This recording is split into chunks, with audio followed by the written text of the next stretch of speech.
माद्यस्य यतोऽन्वयादितरतश्चार्थेष्वभिघ्नस्वराट् तेने ब्रह्महृदाय आदिकवये मुह्यन्ति यं सूरयः तेजो वारिमृदां यथा विनिमयो यत्र त्रिसर्गो मृषा धाम्ना स्वेन सदा निरस्तकुहकं सत्यं परं धीमहि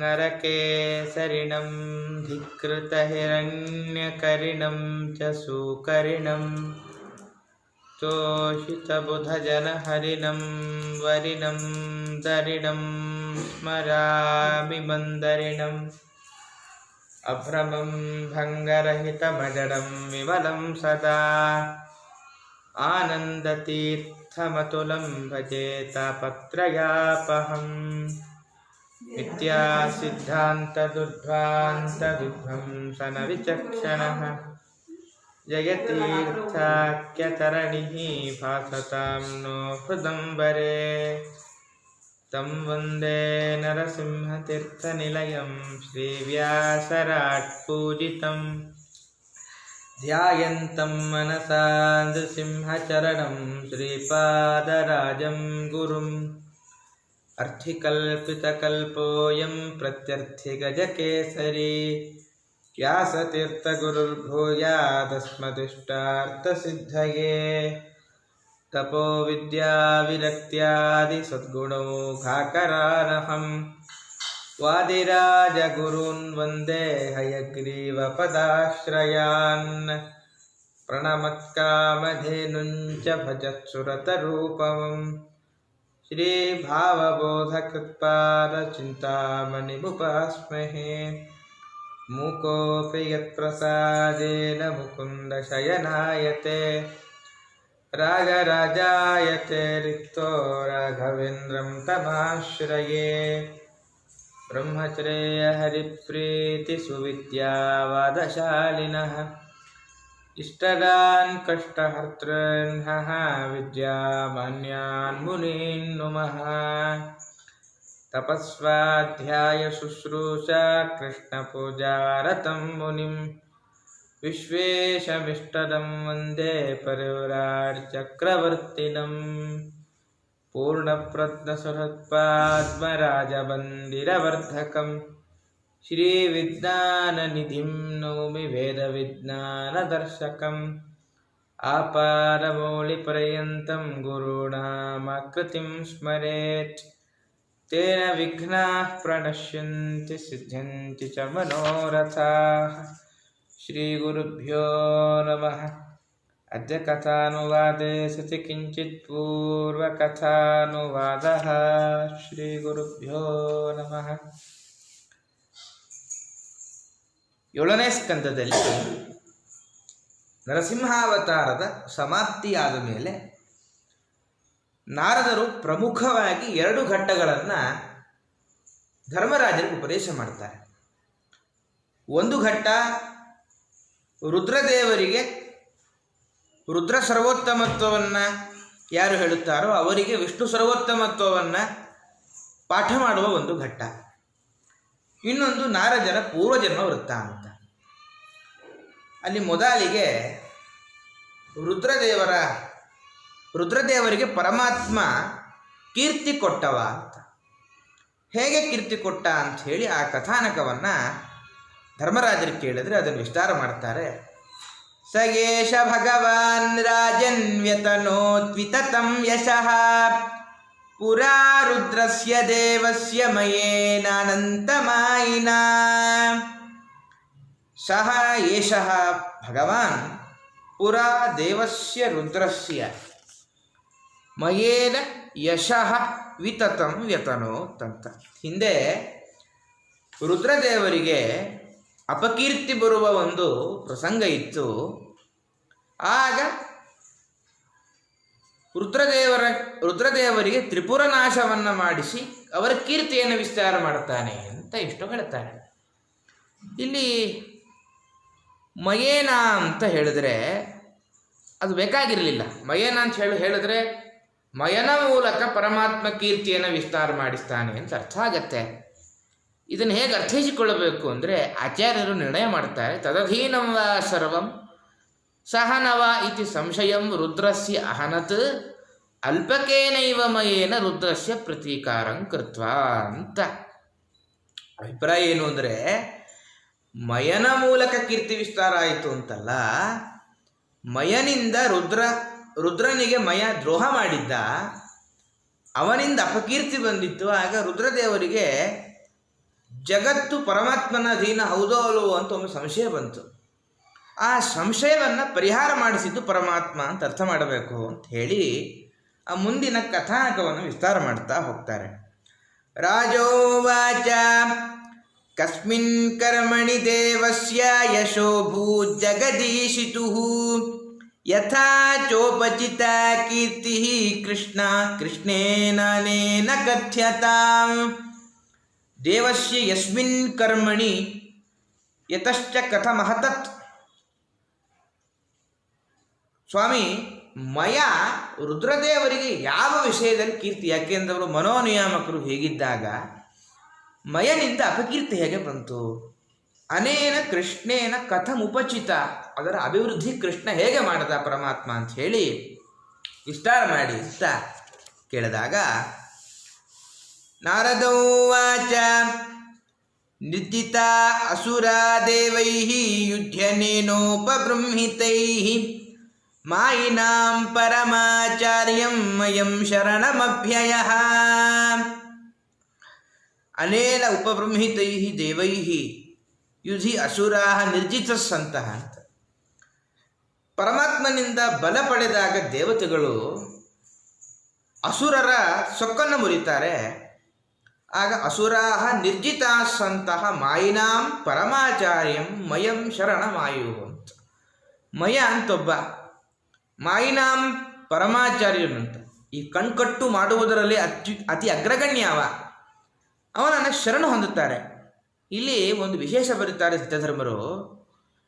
ಅನೇನ ಉಪಬ್ರಹ್ಮಿತೈಹಿ ಅಂತ ಹೇಳಿದ್ದಾರೆ. ಅಂದರೆ ಕೇವಲ ಪರಮಾತ್ಮನಿಂದ ಅಷ್ಟೇ ಅಲ್ಲ, ಅನ ಅಂದರೆ ಪ್ರಾಣದೇವರು, ಇಲ್ಲ ಏತೇನ ಅಂತ ಹೇಳಬೇಕಾಗಿತ್ತು. ಅನೇನ ಅಂತ ಹೇಳೋದ್ರಿಂದ ಬರೀ ಪರಮಾತ್ಮನಿಂದ ಮಾತ್ರ ಅಲ್ಲ, ಪ್ರಾಣದೇವರಿಂದಲೂ ಕೂಡ ಬಲ ಪಡೆದುಕೊಂಡು ಇಲ್ಲಿಗೆ ಅನೇನ ಅಂತ ಹೇಳಿ ವಾಯುಜೀವೋತ್ತಮತ್ವವು ಕೂಡ ವ್ಯಾಸರು ಸಮರ್ಥನೆ ಮಾಡ್ತಾ ಇದ್ದಾರೆ. ಆಗ ಮಯ ಏನು ಮಾಡ್ದ ಅಂದರೆ ಸನಿರ್ಮಮೇ ಪುರಸ್ತಿಸ್ರಃ ಹೈಮರೌಪ್ಯಾಯಸೀರ್ವಿಭು ದುರ್ಲಕ್ಷ್ಯಾಪಾಯ ಸಂಯೋಗಾಃ ದುರ್ವಿತರ್ಕ್ಯ ಪರಿಚ್ಛದಾಃ ಸಹ ಹೈಮರೌಪ್ಯ ಆಯಸೀಹಿ ತಿಸ್ರಃ ಅಂತ. ಒಂದು ಬಂಗಾರದ್ದು, ಇನ್ನೊಂದು ಬೆಳ್ಳಿದು, ಇನ್ನೊಂದು ಕಬ್ಬಿಣದ್ದು 3 ಪಟ್ಟಣ ನಿರ್ಮಾಣ ಮಾಡ್ತಾನೆ. ಆ 3 ಪಟ್ಟಣ ಎಷ್ಟು ಅಭೇದ್ಯ ಅಂದರೆ ದುರ್ಲಕ್ಷ್ಯಾಪಾಯ ಸಂಯೋಗ ಅಂತ. ಯಾವುದರಿಂದಲೂ ನಾಶ ಮಾಡಲಿಕ್ಕೆ ಆಗ್ತಾ ಇರಲಿಲ್ಲ. ದುರ್ವಿತರ್ಕ್ಯ ಪರಿಚ್ಛದ ಅಂತ. ಅಷ್ಟೇ ಅಲ್ಲ, ಯಾಕೆ ನಾಶ ಮಾಡಲಿಕ್ಕಾಗಲ್ಲ ಅಂದರೆ ಸಾಮಾನ್ಯ ರಾಜ್ಯಶಾಸ್ತ್ರದಲ್ಲಿ ಹೇಳುವಾಗ ಒಂದು ರಾಜ್ಯ ಪರಿರಕ್ಷಣೆ ಮಾಡಿಕೊಳ್ಳೋಕ್ಕೆ ಒಂದು ಕೋಟೆ ಕಟ್ಟಿರ್ತಾರೆ.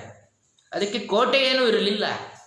ಯಾರಾದರೂ ರಥಿಕರು ರಥದ ಮೂಲಕ ಆ ಪಟ್ಟಣ ಪ್ರವೇಶ ಮಾಡಿದ್ರೆ ದುರ್ವಿತರ್ಕ್ಯ, ಅಲ್ಲಿ ಏನು ಕಾಣಿಸ್ತಾನೇ ಇರಲಿಲ್ಲ ಅವರಿಗೆ. ಅಷ್ಟು ಮಾಯೆಯನ್ನು ಬಳಸಿಕೊಂಡು ಪುರಃ ನಿರ್ಮಮೆ ಅಂತ. ಯಾವಾಗ ಅಂದರೆ ಹರಿಹಿ ನಿರ್ಮಮೇ ಸತಿ ಅಂತ. ಯಾವಾಗ ಪರಮಾತ್ಮ ದೇವತೆಗಳ ವಿಷಯದಲ್ಲಿ ಸ್ವಲ್ಪ ಅವನ ಸಂಕಲ್ಪ ಆರಂಭ ಆಗಿತ್ತೋ ಆಗ ಇವ ಪುರನಿರ್ಮಾಣವನ್ನು ಮಾಡ್ದ. ಅವುಗಳ ಮಹತ್ವ ಎಷ್ಟಿತ್ತು ಅಂದರೆ ತಾಭಿಸ್ತೆ ಸುರಸೇನಾನ್ಯಃ ಲೋಕಾಂತ್ರೀನ್ಸೇಶ್ವರಾನ್ ನೃಪ ಸ್ಮರಂತೋ ನಾಶಯಾಂಚಕ್ರುಃ ಪೂರ್ವವೈರಮಲಕ್ಷಿತಾಃ ತೇ ಅಸುರಸೈನಾನ್ಯಃ ತಾಭಿಃ ಪೂರ್ವವೈರಂ ಸ್ಮರಂತಃ. ಸಾಮಾನ್ಯ ಈ ದುಷ್ಟರಿಗೆ ಇನ್ನೊಬ್ಬ ದುಷ್ಟ ಗುರು ಸಿಕ್ಕಿರ್ತಾನೆ ಅಂತ. ಈ ಗುರುಗಳ ಮೂಲಕ ಬಲ ಬಂತು ಅಂದರೆ ಎಲ್ಲ ದುಷ್ಟರು ಅವರ ಹಾರಾಟ ಪ್ರಾರಂಭ ಆಗುತ್ತೆ. ಇವರಿಗೂ ಬಲ ಬಂತು. ಪೂರ್ವ ವೈರಂ ಸ್ಮರಂತಹ, ಹಿಂದೆ ಏನು ಅವರ ವೈರ ಇತ್ತು ಅದನ್ನು ಜ್ಞಾಪಿಸಿಕೊಳ್ತಾ ಅಲಕ್ಷಿತಾ ಶೇಶ್ವರಾನ್ ತ್ರೀನ್ ಲೋಕಾನ್ ನಾಶಯಾಂಚಕ್ರು. ಯಾರ ಕಣ್ಣಿಗೂ ಕಾಣಲಿಲ್ಲ 3 ಲೋಕಕ್ಕೆ ದಾಳಿ ಮಾಡಿ ಅದನ್ನು ನಾಶ ಮಾಡ್ತಾರೆ. ತತಸ್ತೆ ಸೇಶ್ವರ ಲೋಕಾಃ ಉಪಾಸಾದ್ಯೇಶ್ವರಂ ತತಃ ತ್ರಾಹಿನಸ್ತಾವಕಾನ್ ದೇವ ವಿನಷ್ಟಾಂ ತ್ರಿಪುರಾಲಯೈಃ. ಆಗ ತತಃ ಲೋಕಾಃ ಸೇಶ್ವರಾಃ ಈಶ್ವರಮುಪಾಸಾದ್ಯ ತ್ರಿಪುರಾಲಯೈಃ ತ್ರಿಪುರಾಲಯೈಃ ವಿನಷ್ಟಾನ್ ತಾವಕಾನ್ ತ್ರಾಹಿ. ಎಲ್ಲರೂ ರುದ್ರದೇವರನ್ನು ಶರಣು ಹೊಂತಾರೆ. ಸ್ವಾಮಿ, ನಮಗೆಲ್ಲ ಈ ತ್ರಿಪುರರ ಮನೆ ಏನಿತ್ತೋ ಆ ತ್ರಿಪುರ 3 ಪುರಗಳನ್ನೇ ಮನೆ ಮಾಡಿಕೊಂಡ ದೈತ್ಯನಿಂದ ನಮಗೆಲ್ಲ ಆಕ್ರಮಣ ಆಗಿದೆ, ನೀವು ಅದನ್ನು ಸರಿ ಮಾಡಿಕೊಳ್ಳಬೇಕು ಅಂತ ಹೇಳಿ ಪ್ರಾರ್ಥನೆ ಮಾಡಿದಾಗ ಅಥಾನುಗೃಹ್ಯ ಭಗವಾನ್ ಮಾ ಭೈಷ್ಟೇತಿ ಸುರಾನ್ ವಿಭುಃ ಶರಂ ಧನುಷಿ ಸಂಧಾಯ ಪುರ್ಯಾಮಸ್ತ್ರಂ ವ್ಯಮುಂಚತ. ಅತ ಭಗವಾನ್ ಸುರಾನ್ ಮಾಭೈಷ್ಟ ಇತಿ ಅನುಗೃಹ್ಯ ಶರಂ ಧನುಷಿ ಸಂಧಾಯ ಪುರ್ಯಾಮಸ್ತ್ರಂ ವ್ಯಮುಂಚತ. ಆಗ ರುದ್ರದೇವರೇನು ಮಾಡ್ತಾರೆ, ಅಭಯ ಕೊಟ್ಟು ಧನುಸ್ಸಿನ ಬಿಲ್ಲಿನಲ್ಲಿ ಬಾಣಸಂಧಾನ ಮಾಡಿ ಆ 3 ಪುರಗಳ ಮೇಲೆ ಅಸ್ತ್ರಂ ವ್ಯಮುಂಚತ ಎಲ್ಲ ಅಸ್ತ್ರವನ್ನು ಬಿಡ್ತಾರೆ. ತಥೋಗ್ನಿವರ್ಣ ಇಶವಃ ಉತ್ಪೇತು ಸೂರ್ಯಮಂಡಲಾತ್ ಯಥಾ ಮಯೂಖ ಸಂದೋಹಾಃ ನಾದೃಶ್ಯಂತ ಪುರೋಯತಃ. ಸೂರ್ಯಮಂಡಲಾತ್ ಮಯೂಖ ಸಂದೋಹಾಃ ಯಥಾ ಉತ್ಪತಂತಿ. ಈ ಸೂರ್ಯಮಂಡಲದಿಂದ ಕಿರಣ ಸಮೂಹ ಒಟ್ಟಿಗೆ ಬಂದರೆ ಹೇಗೆ ಕತ್ತಲ ನಾಶವಾಗುತ್ತೋ ಹಾಗೆ ತತಃ ಅಗ್ನಿವರ್ಣಾಃ ಇಶವಃ ಉತ್ಪೇತು. ಆ ಧನುಸ್ಸಿನಿಂದ ಆ ಕಿರಣದಂತಿರುವ ಎಲ್ಲ ಬಾಣಗಳು ಪಟಪಟ ಹೊರಬಿದ್ದುವಂತೆ. ಆದರೆ ಯತಃ ಪುರಹನ ಅದೃಶ್ಯಂತ, ಯಾವತ್ತು ಬಾಣಕ್ಕೊಂದು ಗುರಿ ಇರಬೇಕು, ಅಲ್ಲಿ ಯಾವ ಪುರವೂ ಕಾಣ್ತಾ ಇಲ್ಲ. ಈ ರೀತಿಯಾಗಿ ಯಾವ ಪುರವೂ ಕಾಣಲಿಲ್ಲ. ತೈಸ್ಪೃಷ್ಟಾ ವ್ಯಸವಸ್ಸರ್ವೇ ನಿಪೇತು ತ್ರಿಪುರೌಕಸಃ ತಾನಾನೀಯ ಮಹಾಯೋಗಿ ಮರಃ ಕೂಪರಸೇ ಕ್ಷಿಪತೆ ಅಂತ. ಪ್ರಪಂಚದಲ್ಲಿ ಎಲ್ಲರಿಗೂ ಒಂದೇ ಒಂದು ಆಸೆ, ನಾವು ಸಾವನ್ನು ಗೆಲ್ಲಬೇಕು ಅಂತ. ತುಂಬ ಡಿಮ್ಯಾಂಡ್ ಯಾವುದಕ್ಕೆ ಅಂದರೆ ಯಾವ ಔಷಧಿಗೂ ಅಲ್ಲ. ಯಾರಾದರೂ ಸಾವನ್ನು ಗೆಲ್ಲುವ ಔಷಧಿಕನ್ನು ಹಿಡಿದ್ರೆ ತುಂಬ ಜನ ಮೊದಲಿಗರಾಗಿ ಸ್ವೀಕಾರ ಮಾಡ್ತಾರೆ. ಇವ್ರಿಗೂ ಒಂದು ಬಾವಿ ಇತ್ತು, ಅಲ್ಲಿ ಮೃತ ಸಂಜೀವಿನಿ ರಸ ಇತ್ತು. ತ್ರಿಪುರೌಕಸಃ ಸರ್ವೇ ತೈಹಿ ಸ್ಪೃಷ್ಟಾ ಸಂತಹ ವ್ಯಸವಃ ನಿಪೇತು. ಯಾವಾಗ ಆ ಪುರ ಕಾಣಲಿಲ್ಲ, ಆದರೆ ಆ ಪುರದ ಒಳಗೆ ಅಡಗಿರುವ ಎಲ್ಲ ದೈತ್ಯರನ್ನು ಬಾಣ ಸಂಹಾರ ಮಾಡಿತು. ಆಗ ಎಲ್ಲರೂ ಪಟಪಟ ಕೆಳಗೆ ಬೀಳ್ತಾರೆ. ಆಗ ಮಯಃ ತಾನಾನೀಯ ಉಪರಸೆ ಅಕ್ಷಿಪತು. ಅಲ್ಲಿ ಒಳ್ಳೆ ಒಂದು ಬಾವಿ ಇತ್ತು, ಮೃತ ಸಂಜೀವಿನಿ ರಸ ಬೇರೆ ಇತ್ತು. ಈ ಮಯ ಬಂದೇನು ಮಾಡ್ತಾನೆ, ಎಲ್ಲರನ್ನೂ ಅಲ್ಲಿ ಹಾಕಿ ಮತ್ತೆ ಪುನಃ ಬದುಕುವಂತೆ ಮಾಡ್ತಾನೆ. ರುದ್ರದೇವರು ಬಾಣ ಬಿಡ್ತಲೇ ಇದ್ದಾರೆ, ಅಸುರರು ಬದುಕ್ತಲೇ ಇದ್ದಾರೆ. ಇದೇ ದ್ರೋಹ. ರುದ್ರದೇವರಿಗೆ ಮತ್ತು ಪುನಃ ಆಶ್ಚರ್ಯ ಆಯಿತು. ಸಿದ್ಧಾಮೃತರಸ ಸ್ಪೃಷ್ಟಾ ವಜ್ರಸಾರಾಮಹೌಜಸಃ ಉತ್ಪತಸ್ತುಲ್ ಮೇಘಪಟಾತ್ ವೈದ್ಯುತ ಇವ ವನ್ಹಯಃ. ಸಿದ್ಧಾಮೃತರಸ ಸ್ಪೃಷ್ಟಾ ವಜ್ರಸಾರಾಹ ಮಹೋಜಸಃ ವೈದ್ಯುತಾ ವನ್ಹಯ ಇವ ಉತ್ತಸ್ಥು ಅಂತ. ಅವರು ಮೊದಲಿಗೆ ಒಂದು ಸ್ವಲ್ಪ ದೇಹ ದೃಢ ಆಗಿತ್ತು. ಯಾವಾಗ ಒಮ್ಮೆ ಸ್ನಾನ ಆಯಿತು ಆಗ ವಜ್ರಸಾರಾಹ ಮಹೋಜಸಃ ಅಂತ ಇನ್ನೂ ದೃಢವಾದ ದೇಹ ಬಂತಲ್ಲಿ. ವೈದ್ಯುತಾ ವನ್ಹಯ ಇವ, ಈ ಮಿಂಚಿನ ಸಿಡಿಲು ಹೇಗೆ ಬರುತ್ತೋ ಹಾಗೆ ಸಿಡಿಲ ಹಾಗೆ ಎಲ್ಲ ಪಟ ಪಟ ಪಟ ಪಟ ಬರ್ತಾ ಇದ್ದಾರೆ. ಆದ್ದರಿಂದಾಗಿ ಈಗ ಸ್ವಲ್ಪ ತಲೆ ಬಿಸಿ ಆಯಿತು ರುದ್ರದೇವರು. ಏನು, ನಾನು ಬಾಣ ಬಿಡ್ತಾನೇ ಇದ್ದೇನೆ, ಎಲ್ಲ ದೇವತೆಗಳು ನನ್ನ ಬಳಿ ಒಂದು ಪ್ರಾರ್ಥನೆ ಮಾಡಿದ್ದಾರೆ, ಆದರೂ ನಾನು ಬಿಟ್ಟ ಬಾಣ ವ್ಯರ್ಥ ಆಗಿದೆ, ನಾನು ಅವರ ಮಾತನ್ನು ಹೇಗೆ ಉಳಿಸಿಕೊಳ್ಳಬೇಕು ಅಂಥೇಳಿ ತುಂಬ ಚಿಂತೆಯಾಗಿತ್ತು. ಆಗ ವಿಲೋಕ್ಯ ಭಗ್ನ ಸಂಕಲ್ಪಂ ವಿಮನಸ್ಕಂ ವೃಷಧ್ವಜಂ ತದಾಯಂ ಭಗವಾನ್ ವಿಷ್ಣು ತಸ್ಯೋಪಾಯಮಕಲ್ಪಯತ್. ಭಗ್ನ ಸಂಕಲ್ಪಂ ವಿಮನಸ್ಕಂ ಅಂತ. ಸಾಮಾನ್ಯ ಮಹಾತ್ಮರಿಗೆ ತಾವೇನು ಸಂಕಲ್ಪ ಮಾಡುತ್ತಾರೋ ಅದು ನೆರವೇರದೆ ಹೋದಾಗ ತುಂಬ ಕಷ್ಟ ಆಗತ್ತೆ. ನಮಗೆ ಹಾಗಲ್ಲ, ನಾವು ಸಂಕಲ್ಪ ಮಾಡುತ್ತೇವೆ, ಮರುಕ್ಷಣದಲ್ಲಿ ನಾವೇ ಮುರಿತೇವೆ. ಭಗ್ನ ಸಂಕಲ್ಪಂ ವಿಮನಸ್ಕಂ, ಇವರ ನಾಶ ಹೇಗಾಗುತ್ತೆ ಅಂತ ದಿಕ್ಕು ತೋರದೆ ನಿಂತಿದ್ದಾರೆ ರುದ್ರದೇವರು. ವೃಷಧ್ವಜಂ ವಿಲೋಕ್ಯ, ಆಗ ರುದ್ರದೇವರು ಪರಮಾತ್ಮನನ್ನು ಮೊರೆ ಹೋಗ್ತಾರೆ. ತದಾ ತಸ್ಯ ಉಪಾಯ ಮಕಲ್ಪಯತ, ಆಗ ಒಂದು ಒಳ್ಳೆ ಉಪಾಯ ಮಾಡ್ತಾನೆ ಪರಮಾತ್ಮ. ಉಪಾಯ ಏನು ಅಂದರೆ, ಅಲ್ಲೊಂದು ಬಾವಿ ಇದೆ, ಬಾವಿಯಲ್ಲಿ ರಸ ಇದೆ. ರಸ ಖಾಲಿಯಾದರೆ ಖಂಡಿತ ಇವರಿಗೆ ಏನು ಬರ ಇಲ್ಲ. ಅದರಿಂದ ವತ್ಸ ಆಸೀತ್ ತದಾ ಬ್ರಹ್ಮ ಸ್ವಯಂ ವಿಷ್ಣುರಯಂ ಹಿ ಗೌಃ ಪ್ರವಿಶ್ಯ ತ್ರಿಪುರಂ ಕಾಲೇ ರಸಕೂಪಾಮೃತಂ ಪಪೌ ತೇ ಸುರಾ ಹ್ಯಪಿ ಪಶ್ಯಂತಃ ನನ್ನಿಷೇಧನ್ ವಿಮೋಹಿತಾಃ. ತದಾ ವಿಷ್ಣು ಸ್ವಯಂ ಗೌಃ ಆಸೀತ್, ಪರಮಾತ್ಮ ತಾನೇ ಗೋ ಆಗ್ತಾನೆ. ಬ್ರಹ್ಮ ವತ್ಸಃ ಆಸೀತ್, ಬ್ರಹ್ಮದೇವರು ಕರು ಆಗ್ತಾರೆ. ಕಾಲೇ ತ್ರಿಪುರಂ ಪ್ರವಿಶ್ಯ ರಸಕೂಪಾಮೃತಂ ಪಪೌ ಅಂತ, ಆ ಕರು ಸಮೇತ ಕರು ಬಂದು ಅಷ್ಟು ಆ ರಸವನ್ನು ಪಾನ ಮಾಡಿ ಖಾಲಿ ಮಾಡಿಬಿಡುತ್ತೆ. ಅಲ್ಲ, ಮತ್ತು ಅಲ್ಲಿ ಕಾಯ್ಲಿಕ್ಕೆ ಇರ್ತಾ ಇದ್ರಲ್ಲ, ಅವ್ರು ಏನು ಮಾಡಿದ್ದು ಅಂದರೆ, ತೇ ಅಸುರಾಹ ಪಶ್ಯಂತೋಪಿ ವಿಮೋಹಿತ ಸಂತಹ ನಿಷೇಧನ್. ಪಾಪ ಅವ್ರಿಗೆ ಒಳ್ಳೆ ಬುದ್ಧಿ ಬಂದಿತ್ತಂತೆ. ಹಸು ಅದನ್ನು ವಧೆ ಮಾಡಬಾರದು, ಪಾಪ ಈ ಹಸುವಿಗೆ ಬಾಯಾರಿಕೆ ಆಗಿದೆ, ರಸ ಬೇಕಾದರೆ ಕುಡಿಯಲಿ ಅಂತೇಳಿ ವಿಮೋಹಿತ ಅಂತ. ಮಾಯಾವಿಗೂ ದೊಡ್ಡ ಮಾಯಾವಿ ಪರಮಾತ್ಮ, ಅವನ ಮಾಯೆಯಿಂದ ಎಲ್ಲರಿಗೂ ಮೋಹ ಬಡಿದಿತ್ತು, ಮಂಕುಕ ಬಿಡಿತ್ತು. ಎಲ್ಲ ಹಸುಗಳು ರಸ ಕುಡಿತಾ ಇದ್ರು ಕೂಡ ನೋಡದೆ ಸುಮ್ಮನೆ ಇದ್ರು. ನನ್ನ ನಿಷೇಧನ ಯಾವ ಪ್ರತಿಭಟನೆಯೂ ಕೂಡ ಮಾಡಲಿಲ್ಲ. ಇಲ್ಲೊಂದು ಸಮಸ್ಯೆ ಬಂತು. ಏನು ಅಂದರೆ, ಪರಮಾತ್ಮ ತಾನೇ ಆಕಳಾಗಿದ್ದರೆ ಸಂಪೂರ್ಣ ರಸಪಾನ ಪರಮಾತ್ಮನೇ ಮಾಡಬಹುದಿತ್ತು.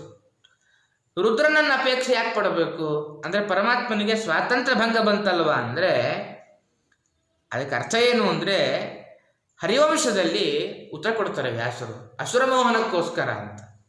ಪರಮಾತ್ಮ ತಾನೇ ಮಾಡಬಹುದಿತ್ತು, ಆದರೆ ಎರಡು ಕಾರಣ. ಒಂದು, ಬ್ರಹ್ಮದೇವರನ್ನ ಅಪೇಕ್ಷೆ ಪಟ್ಟ ಅಂತ ಅಸುರಮೋಹನ. ಇನ್ನೊಂದು, ಬ್ರಹ್ಮದೇವರ ಉತ್ಕೃಷ್ಟತ್ವ ಏನು. ಯಾಕೆಂದರೆ ಸಾಮಾನ್ಯ ಯಾರು ರುದ್ರನನ್ನು ಉಪಾಸನೆ ಮಾಡುತ್ತಾರೋ ತ್ರಿಮೂರ್ತಿಗಳಿಗಿಂತ ಉತ್ತಮ, ಅರ್ಥಾತ್ ವಿಷ್ಣುವಿಗಿಂತಲೂ ಉತ್ತಮ ಅಂತ ಉಪಾಸನೆ ಮಾಡ್ತಾರೆ, ಬ್ರಹ್ಮದೇವರಿಗಿಂತಲೂ ಉತ್ತಮ ಅಂತ ಉಪಾಸನೆ ಮಾಡ್ತಾರೆ. ಅವರಿಗೆ ರುದ್ರದೇವರಿಗೆ ಮಾಡಲಾಗದ ಕೆಲಸವನ್ನು ಬ್ರಹ್ಮದೇವರ ಮೂಲಕ ಪರಮಾತ್ಮ ಮಾಡಿಸಿದಾದ್ದರಿಂದ ರುದ್ರದೇವರಿಗಿಂತ ಬ್ರಹ್ಮದೇವರು ಉತ್ತಮರು ಅಂತ ತಿಳಿಸುವ ಉದ್ದೇಶವೂ ಇತ್ತು. ಆ ಎರಡು ಕಾರಣದಿಂದ ಪರಮಾತ್ಮ ತಾನೇ ರಸಪಾನ ಮಾಡಬಹುದಿತ್ತು. ಆದ್ದರಿಂದ ಸಾಪೇಕ್ಷಂ ನತು ದೋಷಾಯ ಯತ್ರ ಸಿದ್ಧಮಪೇಕ್ಷಿತಂ, ಅದರಿಂದ ರುದ್ರದೇವರನ್ನು ಅಪೇಕ್ಷೆ ಪಟ್ಟರು, ಬ್ರಹ್ಮದೇವರನ್ನ ಅಪೇಕ್ಷೆ ಪಟ್ಟರೂ ಕೂಡ ಪರಮಾತ್ಮನ ಸ್ವಾತಂತ್ರ್ಯಕ್ಕೆ ಯಾವುದೇ ಭಂಗ ಇಲ್ಲ ಅಂತ. ತದ್ವಿಜ್ಞಾಯ ಮಹಾಯೋಗಿ ರಸಪಾನಾಲಿತಂ ಜಗೌ ಸ್ಮಯನ್ ವಿಶೋಕಶೋಕಾರ್ತಾನ್ ಸ್ಮರನ್ ದೈವ ಗತಿಂ ಚ ತಾಂ. ಮಹಾಯೋಗಿ ತತ್ವಿಜ್ಞಾಯ, ಮಯನಿಗಷ್ಟು ವೃತ್ತ ಅಂತ ಗೊತ್ತಾಯ್ತು ಅವನಿಗೆ. ತಾಂ ದೈವಗತಿಂ ಅಂತ, ತಾನು ಕೆಲವು ಕಾಲ ಏನು ಪರಮಾತ್ಮನ ಸಂಕಲ್ಪಕ್ಕೆ ವಿರುದ್ಧವಾಗಿ ಜಯ ತಂದು ಕೊಟ್ಟದ್ದೇ ಈಗ ನನ್ನ ಕೈಯಲ್ಲಿ ಸಾಧ್ಯ ಇಲ್ಲ ಅಂತ ಸ್ಮಯನ್ ವಿಶೋಕ ಅಂತ. ಇಡೀ ದೈತ್ಯ ಕುಲ ಇವನ ಬಳಿ ತಮ್ಮ ದುಃಖವನ್ನು ತೋಡಿಕೊಳ್ಳುತ್ತಾ ಇದ್ದಾರೆ. ಇವ ಸ್ಮಯನ್ ವಿಚಿತ್ರವಾಗಿ ಮಂದಹಾಸ ಬೀರ್ತಾ ಇದ್ದಾನೆ. ವಿಶೋಕ ಶೋಕಾರ್ಥಾನ್ನ ಇದಂ ಜಗವ್, ಅವನೇನು ಮಾಡ್ತಾನೆ, ಯಾವ ದೈತ್ಯರು ಕಾಯ್ತಾ ಇದ್ರೋ ಅವರಿಗೆ ಕೆಲವು ಮಾತನ್ನು ಹೇಳ್ತಾನೆ. ಅಥಾಸ ಏನು ಅಂತಂದರೆ, ದೇವೋಸುರೋ ನರೋನ್ಯೋ ವಾನೇಶ್ವರೋಸ್ತಿಹ ಕಚ್ಚನ ಆತ್ಮನೋನ್ಯಸ್ಯ ವಾದಿಷ್ಟಂ ದೈವೇನಾಪೋಹಿತಂ ದ್ವಯೋಃ. ನಿಮಗೆ ನಾನೇ ಮಾಯಾವಿ ಅಂತ ದೊಡ್ಡ ಭ್ರಮೆ ಇತ್ತು. ನನಗೊಬ್ಬ ಮಾಯಾವಿ ಇದ್ದಾನೆ, ಅವನು ಮಾಯೆ ಮಾಡದಾದರೆ ನಾನು ನೀವು ಆ ಮಾಯೆ ನೋಡ್ತಾ ಇರಬೇಕು, ಅದರ ಪ್ರತಿಭಟನೆ ಮಾಡಲಿಕ್ಕೆ ಸಾಧ್ಯ ಇಲ್ಲ. ಎಲ್ಲ ವಿಷ್ಣುನ ಆದಿಷ್ಟ ವ್ಯಪೋಹಿತಂ ದೇವ ಅಸುರೋ ಅನ್ಯೋವಾನ್ ಅಸಮರ್ಥ ಅಂಥೇಳಿ ಆಚಾರ್ಯರು ವ್ಯಾಖ್ಯಾನ ಮಾಡ್ತಾರೆ. ಅದರಿಂದಾಗಿ ಆಗಿದ್ದು ಆಗಿ ಹೋಗಿದೆ, ಇನ್ನು ನಿಮ್ಮದು ನಿಮಗೆ ಅಂಥೇಳಿ ಮಯ ತಾನು ಕೈ ತೊಳೆದುಕೊಂಡು ಹೋಗ್ತಾನೆ. ಇದೊಂದು ಸಂದೇಶ ಅಂತ ಹೇಳ್ತಾರೆ ಸತ್ಯಧರ್ಮರು. ಯಾರನ್ನು ಕೈ ಹಿಡಿಯಬೇಕು ಅವ್ರನ್ನ ಕೈ ಹಿಡಿಯಬೇಕು. ನಮಗೆ ಎಷ್ಟೋ ಜನ ಜೀವನದಲ್ಲಿ ಸಿಗ್ತಾರೆ ಮಾಯಾವಿಗಳು, ಮೇಲ್ನೋಟಕ್ಕೆ ಮಾಯೇನ ಮಾಡ್ತಾ ಇರ್ತಾರೆ. ಅವರನ್ನು ನಂಬಿದರೆ ಒಂದು ಸ್ವಲ್ಪ ಮಾಯೆ ಮಾಡಿ ಅವರಿಗಿಂತ ಇನ್ನೊಬ್ಬ ಮಾಯಾವಿ ಸಿಗ್ತಾನೆ. ಅವನ ಮಾಯಿಗೆ ಇವರೂ ಮುಗ್ಧರಾಗಿ ನಮಗೂ ಗುಂಡಿಯಲ್ಲಿ ತೋಡಿ ತಾವು ಬಿದ್ದು ನಮ್ಮನ್ನು ಬೀಳಿಸ್ತಾರೆ. ಆದ್ದರಿಂದ ರುದ್ರದೇವರ ಹಾಗೆ ನಾವು ಪರಮಾತ್ಮನನ್ನು ಮೊರೆ ಹೋಗಬೇಕು ಅಂತ ಸಂದೇಶವು ನೀತಿಪಾಠವು ಇದರಲ್ಲಿ ಅಡಗಿದೆ ಅಂತ ಹೇಳಿ ವ್ಯಾಖ್ಯಾನ ಮಾಡಿ, ಅಸಾಸೌ ಶಕ್ತಿ ವಿಶ್ವಾಭಿ ಶಂಭೋ ಪ್ರಾಧಾನಿಕಂ ವ್ಯಧಾತ್ ಧರ್ಮಜ್ಞಾನ ವಿರಕ್ತೃದ್ಧಿ ತಪೋ ವಿದ್ಯಾಕ್ರಿಯಾದಿಭಿಃ ಅಥ ಅಸೌ ಸ್ವಾಭಿಃ ಶಕ್ತಿಭಿಃ ಶಂಭೋಃ ಧರ್ಮಜ್ಞಾನ ವಿರಕ್ತೃದ್ಧಿ ತಪೋ ವಿದ್ಯಾಕ್ರಿಯಾದಿಭಿಃ ಪ್ರಾಧಾನಿಕಂ ವ್ಯಧಾತ್. ಆದ್ದರಿಂದ ಪರಮಾತ್ಮ ಏನು ಮಾಡ್ತಾನೆ, ಏನೋ ತನ್ನ ಶಕ್ತಿಯನ್ನು ವಿಶೇಷವಾಗಿ ರುದ್ರದೇವರಲ್ಲಿ ಅಭಿವ್ಯಕ್ತ ಆಗುವ ಹಾಗೆ ಮಾಡಿ ಒಳ್ಳೆ ರಥಾರಿಗಳನ್ನು ಸೃಷ್ಟಿ ಮಾಡ್ತಾನೆ. ಸೃಷ್ಟಿಯಾಗಿದ್ದೇನೇನು ಅಂದರೆ ರಥಂ ಸೂತಂ ಧ್ವಜಂ ವಾಹಂ ಧನು ವಶ ಶರಾದಿಯತ್ ಸನ್ನದ್ಧೋ ರಥಮಾಸ್ಥಾಯ ಸಶರಂ ಧನುರಾದದೆ. ರಥಂ ಸೂತಂ ಧ್ವಜಂ ವಾಹಂ ಧನು ವರ್ಮ ಶರಾದಿ. ರಥ ಸಾರಥಿ ವಾಹನ ತೇನ ಸನ್ನದ್ಧ ರಥಮಾಸ್ಥಾಯ ಸಶರಂ ಧನು ಆದದೆ. ಎಲ್ಲ ಸೃಷ್ಟವಾಗಿತ್ತು. ಅದರಲ್ಲೂ ಕುಳಿತುಕೊಂಡು ಶರಂ ಧನುಷಿ ಸಂಧಾಯ ಮುಹೂರ್ತೆ ವಿಜಿತೀಶ್ವರ ಭಗವತ್ತೇಜಸಾ ಗುಪ್ತೋ ದದಾಹ ತ್ರಿಪುರಂ ನೃಪ. ಭಗವತ್ತೇಜಸಾ ಗುಪ್ತ, ತತ್ಕಾಲದಲ್ಲಿ ಪರಮಾತ್ಮ ವಿಶೇಷ ರೂಪದಿಂದ ರುದ್ರದೇವರಲ್ಲಿ ನಿಂತಿದ್ದ, ಸನ್ನಿಹಿತನಾಗಿದ್ದ ಈಶ್ವರ ಅಭಿಜಿತಿ ಮುಹೂರ್ತೆ, ಮಧ್ಯಾಹ್ನದ ಕಾಲ ಧನುಷಿ ಶರಂ ಸಂಧಾಯ ತ್ರಿಪುರಂ ದದಾಹ ಅಂತ ಹೇಳಿ, ಅದರಿಂದ ಪುರಾಣಿ ತಾನಿ ಕಾಲೇನ ಜಗ್ಮುಹು ಏವ ಏಕತಾಂ ತದ ಅಂತ ಏನು ಮೂರಿತ್ತು ಅದು ಒಂದಾಯಿತು. ಆ ಮೂರು ಊರುಗಳನ್ನು ಅಸುರ ಸಹಿತವಾಗಿ ಸುಡ್ತಾರೆ. ಈ ರೀತಿಯಾಗಿ ದಿವಿದುಂದು ಭಯೋ ನೇದು ವಿಮಾನ ಶತ ಸಂಕುಲೆ ದೇವರ್ಷಿ ಪಿತೃಸಿದ್ಧೇಶಾಃ ಜಯೇತಿ ಕುಸುಮೋತ್ಕರೈ ಅವಾಕಿರಂಜ ಗುರುಹೃಷ್ಟಾಃ ನೃತುಶ್ಚಾಪ್ಸರೋ ಗಣಾಃ. ಈ ರೀತಿಯಾಗಿ ಯಾವಾಗ ಕಾರ್ಯ ಆಯಿತೋ ವಿಮಾನ ಶತ ಸಂಕುಲೆ ದುಂದುಭಯ ನೇದು, ನೂರಾರು ವಿಮಾನಗಳು ಅಲ್ಲಿ ನಗಾರಿಗಳ ಧ್ವನಿ ಆರಂಭ ಆಗಿತ್ತು. ಋಷಯ ದೇವರ್ಷಿ ಸಿದ್ಧೇಶಾಃ ಜಯೇತಿ ಜಗುಹು, ಎಲ್ಲರೂ ಜೈಕಾರ ಹಾಕ್ತಾ ಇದ್ರು. ಕುಸುಮೋತ್ಕರೈ ಅವಾಕಿರನ್ ಅಪ್ಸರೋಗಣಾ ಹೃಷ್ಟಾ ನೃತು, ಎಲ್ಲ ಅಪ್ಸರಾಸ್ತ್ರೀಯರ ನೃತ್ಯ ಆರಂಭ ಆಗಿತ್ತು. ಏವಂ ದಗ್ಧ್ವಾ ಪುರಸ್ತಿಸ್ರೋ ಭಗವಾನ್ ಪುರಃ ನೃಪ ಬ್ರಹ್ಮಾದಿಭಿಸ್ತೂಯಮಾನಃ ಸ್ವಧಾಮಃ ಪ್ರತ್ಯಪದ್ಯತೆ.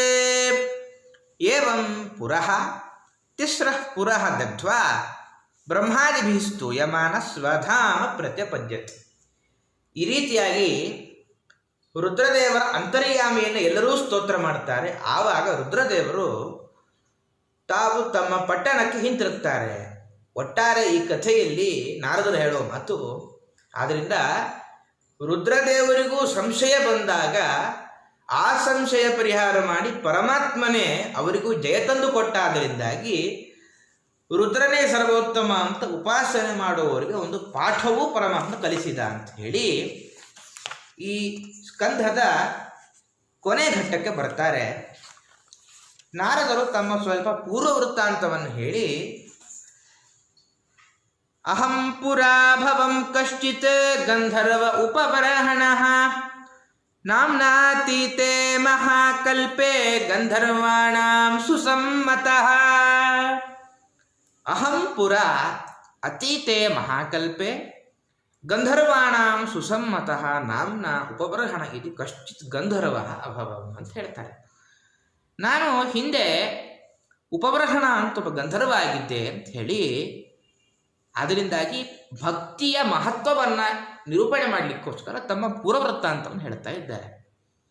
ಇಲ್ಲಿ ಅತೀತೆ ಮಹಾಕಲ್ಪೆ ಅಂದರೆ ಹಿಂದಿನ ಕಲ್ಪ ಅಂದರೆ ವರಾಹ ಕಲ್ಪ ಅಂತ ಅರ್ಥ ಬರಬಹುದು. ಅದಕ್ಕೆ ಆಚಾರ್ಯರು ಅಭಿಧಾನವನ್ನು ಹೇಳ್ತಾರೆ. ಅತೀತ ಮಹಾಕಲ್ಪೆ ಅತೀತ ಬ್ರಹ್ಮಕಲ್ಪೆ ಬ್ರಹ್ಮಕಾಲ ಪರಶ್ಚೇತಿ ಮಹಾಕಲ್ಪಶ್ಚ ಕೀರ್ತಿತಃ. ಅತೀತ ಮಹಾಕಲ್ಪ ಅಂದರೆ ಹಿಂದಿನ ಬ್ರಹ್ಮಕಲ್ಪ ಅಂತ ಅರ್ಥ. ಯಾಕೆ ಅಂದರೆ ಬ್ರಹ್ಮಕಾಲ ಪರಶ್ಚೇತಿ ಮಹಾಕಲ್ಪಶ್ಚ ಕೀರ್ತಿತಃ. ಬ್ರಹ್ಮನ ಏನು ಕಲ್ಪ ಇದೆ ಅದಕ್ಕೆ ಪರ ಅಂತಲೇ ಹೆಸರು, ಮಹಾಕಲ್ಪ ಅಂತ ಹೆಸರು. ಅದರಿಂದಾಗಿ ಈ ರೀತಿಯಾಗಿ ಅರ್ಥ ಮಾಡಿಕೊಳ್ಳಬೇಕು. ಅವರು ಹೇಗಿದ್ದರು ಅಂದರೆ, ರೂಪಪೇಶನ ಮಾಧುರ್ಯ ಸೌಗಂಧ್ಯ ಪ್ರಿಯ ದರ್ಶನ ಸ್ತ್ರೀಣಾಂ ಪ್ರಿಯತಮೋ ನಿತ್ಯಂ ತಸ್ಫುರನಂ ಪಟಃ ಅಂತ. ಒಳಗಿನ ಸೌಂದರ್ಯಕ್ಕಿಂತ ಹೊರಗಿನ ಸೌಂದರ್ಯಕ್ಕೆ ಮಾರು ಹೋಗೋರು ಜಾಸ್ತಿ. ಅವರು ಒಂದು ಪಾಠ ಕಲಿಸ್ತಾರೆ ನಾರದರು. ರೂಪ ಪೇಶಲ ಮಾಧುರ್ಯ ಸೌಗಂಧ್ಯ ಪ್ರಿಯ ದರ್ಶನ. ಒಳ್ಳೆ ರೂಪ, ಮೃದುವಾದ ಅಂಗ, ಮಾಧುರ್ಯ ಅಂದರೆ ಆ ಅಂಗ ತುಂಬ ದಷ್ಟಪುಷ್ಟವಾಗಿ ಸುಂದರವಾಗಿತ್ತು. ಅಥವಾ ಇನ್ನೊಂದು ಮಾಧುರ್ಯ ಅಂದರೆ ಎಂತಹ ಸ್ಥಿತಿ ಬಂದರೂ ಕೂಡ ಅವರ ಚಿತ್ತ ಪ್ರಶಾಂತವಾಗಿರ್ತಾ ಇತ್ತು, ಮನಸ್ಸು. ಸೌಗಂಧ್ಯ ಪ್ರಿಯದರ್ಶನ, ಒಳ್ಳೆಯ ಸುವಾಸನೆ.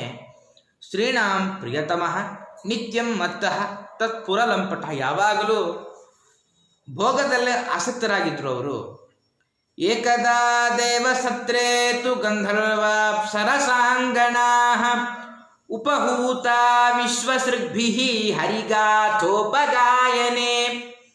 ಏಕದಾ ವಿಶ್ವಸೃಗ್ಭಿಃ ಹರಿಗಾಥೋಪಗಾಯನೆ ಗಂಧರ್ವಾಪ್ಸರಸಾಂ ಗಣಾಃ ಉಪಹೂತ. ಒಮ್ಮೆ ದಕ್ಷ ಪ್ರಜಾಪತಿಗಳು ಸತ್ರಯಾಗ ಮಾಡ್ತಾ ಇತ್ತು, ಪ್ರಜಾಪತಿಗಳ ಯಾಗ ಆಗ್ತಾ ಇತ್ತು. ಅಲ್ಲಿ ಹರಿಗಾಥೋಪಗಾಯನೆ ಉಪಹೂತ ಅಂತ, ಹರಿಯ ಗಾನ ಮಾಡಬೇಕು ಅಂತ ಉಪಬ್ರಹಣ ಅಂತ ಗಂಧರ್ವ ಪ್ರಮುಖರಾಗಿದ್ದರು, ಅವರಿಗೆ ಆಹ್ವಾನ ಕೊಡ್ತಾರೆ. ಆಗ ಅಗಾಯಂ ತದ್ವಿದಿತ್ವಾಹಂ ಸ್ತ್ರೀಭಿಃ ಪರಿವೃತೋ ಗತಃ ಜ್ಞಾತ್ವಾ ವಿಶ್ವಸೃಜಸ್ತನ್ಮೇ ಹೇಲನಂ ಶೇಷರೋಜಸ. ಸ್ತ್ರೀಭಿಃ ಪರಿವೃತ ಅಂತ, ನಾನಾಗ ಗಾನ ಮಾಡುವಾಗ ಸ್ತ್ರೀಭಿಃ ಪರಿವೃತ, ಅಪ್ಸರಾ ಸ್ತ್ರೀಯರೊಂದಿಗೆ ನರ್ತನ ಮಾಡಿ ಎಲ್ಲೆಲ್ಲೋ ಮನಸ್ಸಿಟ್ಟು ಗಾನ ಮಾಡ್ತಾ ಇದ್ದೆ. ಮೇ ತತ್ ಹೇಲನಂ ಜ್ಞಾತ್ವಾ ಓಜಸಃ ಶೇಪು. ಆಗ ನನಗೆ ಶಾಪ ಕೊಟ್ಟರು. ಯಾಹಿ ತ್ವಂ ಶುದ್ಧತಾಮಾಶು ನಷ್ಟಶ್ರೀ ಕೃತ ಹೇಲನಃ ತಾವದ್ದಾಸ್ಯಾಮಹಂ ಯಜ್ಞೆ ತತ್ರಾಪಿ ಬ್ರಹ್ಮವಾದಿನಾಂ ಶುಶ್ರೂಷಯಾನುಷಂಗೇನ ಪ್ರಾಪ್ತೋಹಂ ಬ್ರಹ್ಮಪುತ್ರತಾಂ ಕೃತಹೇಲನಃ ನಷ್ಟಶ್ರೀ ತ್ವಂ ಆಶು ಶೂದ್ರತಾಂ ಯಾಹಿ ಅಂತ. ನನಗೆ ಶೂದ್ರ ಜನ್ಮ ಬರಲಿ ಅಂತ ಶಾಪ ಕೊಟ್ಟರು. ತತಃ ಅಹಂ ದಾಸ್ಯಾಂ ಯಜ್ಞೆ ಅಂತ. ಆದರೂ ನಾನು ತಕ್ಷಣ ನನಗೆ ಆ ಗಂಧರ್ವ ಜನ್ಮ ಹೋಗಿ ಶೂದ್ರ ಸ್ತ್ರೀಯಲ್ಲಿ ನಾನು ಜನಿಸಿದೆ. ಬ್ರಹ್ಮವಾದಿನಾಂ ಶುಶ್ರೂಷಯ ಅನುಷಂಗೇನ ಬ್ರಹ್ಮಪುತ್ರತಾಂ ಪ್ರಾಪ್ತ. ದೊಡ್ಡವರ ಸೇವೆಗಿರೋ ಮಹತ್ವ.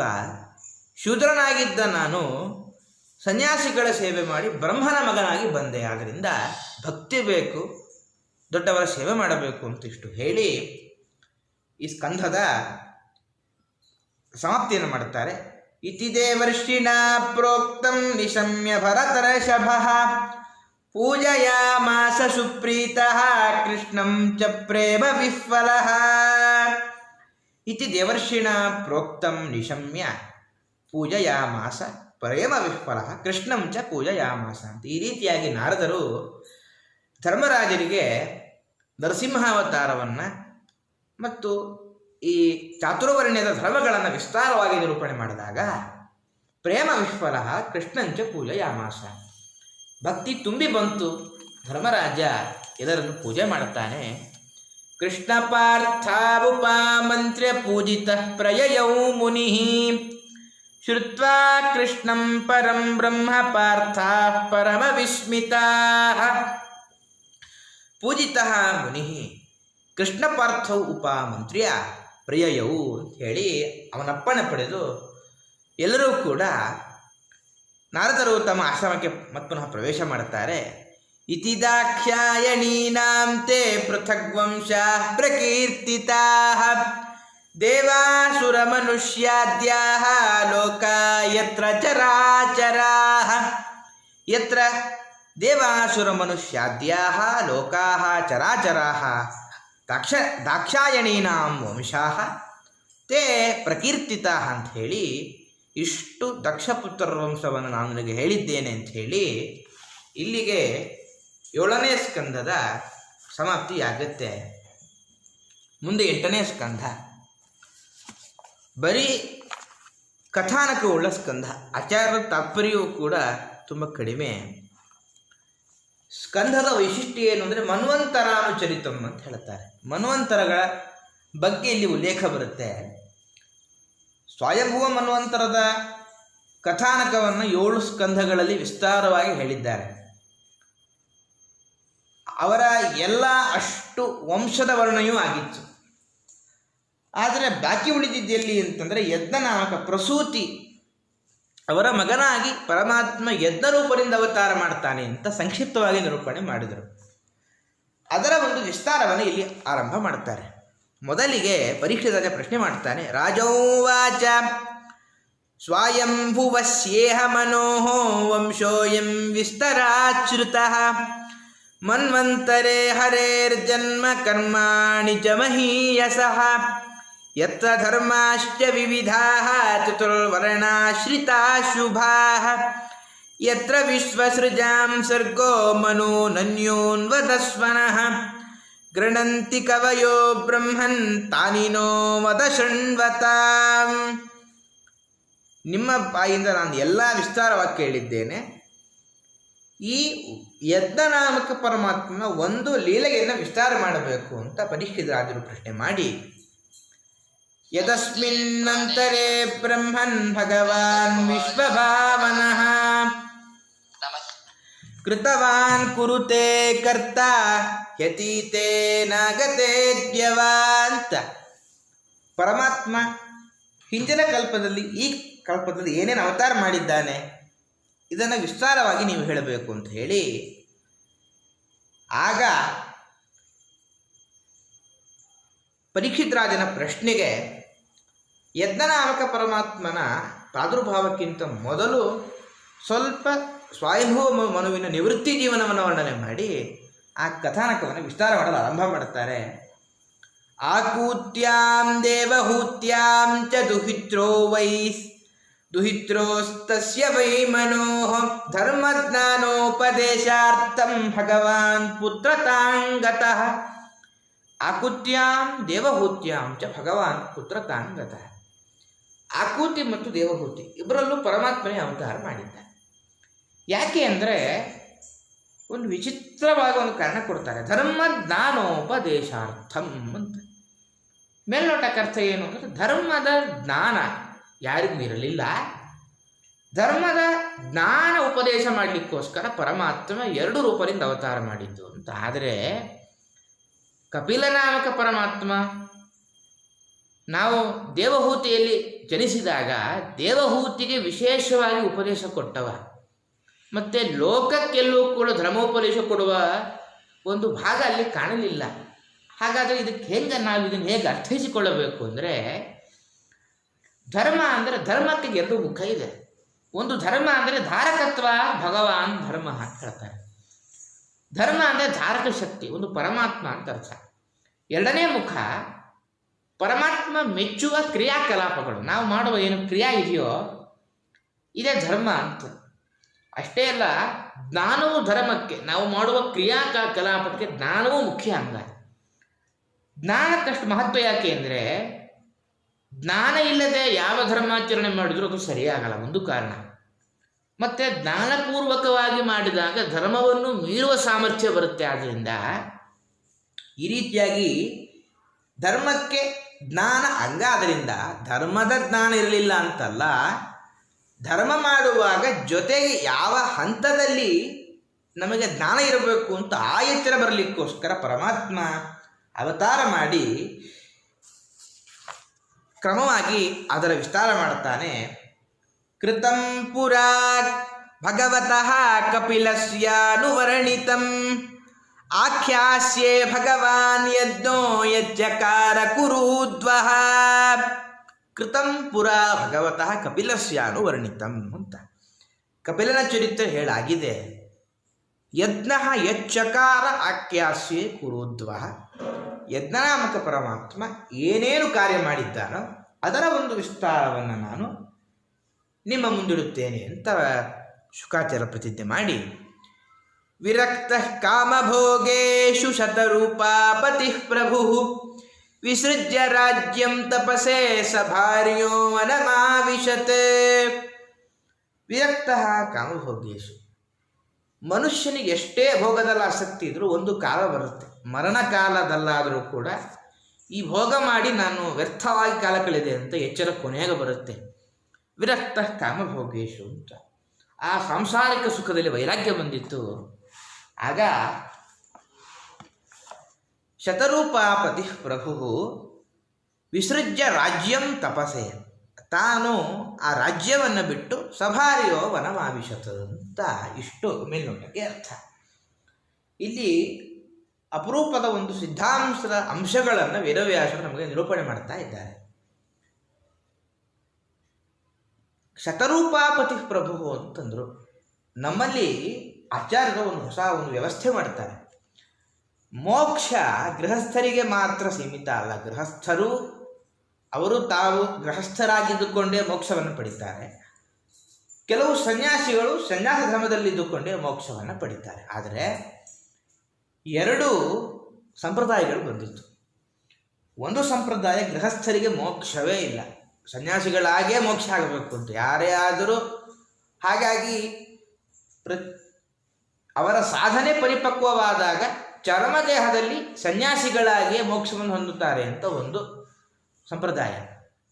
ಇನ್ನು ಕೆಲವರು ಹೇಳಿದ್ದು ಪುರುಷರಿಗೆ ಮಾತ್ರ ಮೋಕ್ಷ, ಸ್ತ್ರೀಯರಿಗೆ ಮೋಕ್ಷ ಇಲ್ಲ. ಮತ್ತು ಹಾಗಾದರೆ ಸ್ತ್ರೀಯರಿಗೆ ಮೋಕ್ಷವೇ ಇಲ್ವಾ ಅಂದರೆ ಒಂದು ಹೊಸ ವ್ಯವಸ್ಥೆಯನ್ನು ಸೃಷ್ಟಿ ಮಾಡ್ತಾರೆ. ಸ್ತ್ರೀಯರು ಪುರುಷರಾಗಿ ಜನ್ಮ ಪಡೆದು ಸಾಧನೆ ಮಾಡಬೇಕು, ಅವರಿಗೆ ಮೋಕ್ಷ ಅಂತ ಆಚಾರ್ಯರಿಗಿಂತ ಮೊದಲು ಎರಡೂ ಸಂಪ್ರದಾಯ ಬಂದಿತ್ತು. ಆ ಎರಡೂ ಪ್ರಶ್ನೆಗಳಿಗೆ ಇಲ್ಲಿ ಉತ್ತರ ಕೊಡ್ತಾರೆ.